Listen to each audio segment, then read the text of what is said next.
All right, I'm going to take another audience question here. This one comes in from Eric. He's asking, what's the process to validate the technology? Before going into PAT, what's the process to validate the technology? And once it's validated, do you operate PAT exactly the same technology, or a more practical and simple version of it? So, any insight to share there, David, as far as PAT is concerned?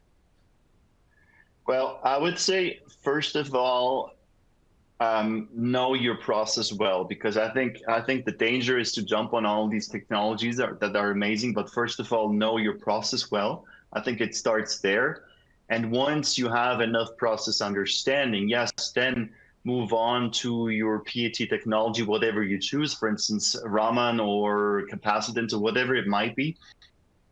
And then start working on it, especially already. I would suggest already in the development stage, and gain experience. And then once you're ready to validate your process, you already know how to use the technology.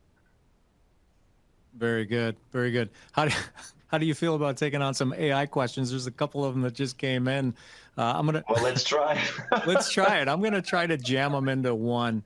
We have questions again from Alejandro and one from Felipe around. So the first question is, can you provide examples of companies that have successfully used AI-assisted tools to advance their drug candidates into clinical trials? That's an interesting question. There's another question around AI. Do you believe in AI solutions for the monitoring process in the fed batch or continuous batch? Two very different questions about AI. And I would advise you, when someone asks you for specific examples, you certainly you don't have to name names. We're not looking for that, right? Yeah. But in your travels, in your consultancy, I wonder, do you work in that arena, advancing candidates through clinical trials, and have you seen AI kind of playing? I know it's an ancillary question, but we're here for the audience. I have, regarding the clinical trials, I think I'm not the best person to answer that. I have not seen any case studies where AI advances the clinical candidates, but what I can talk about is there's a lot of companies now providing AI-assisted solutions for process development. There's a lot going on.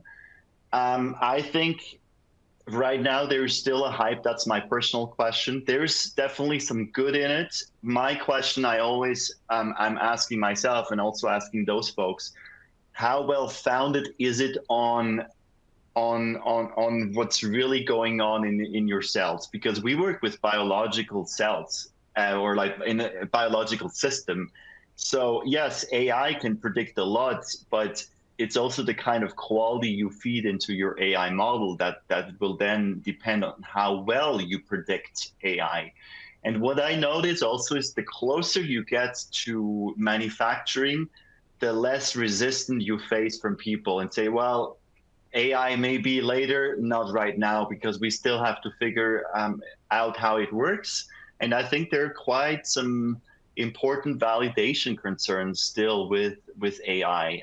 We still have to figure out as an industry as we get into a late stage environment. But definitely, I think there's a lot of potential in the early process development combined with hybrid modeling. That would be my go-to solution.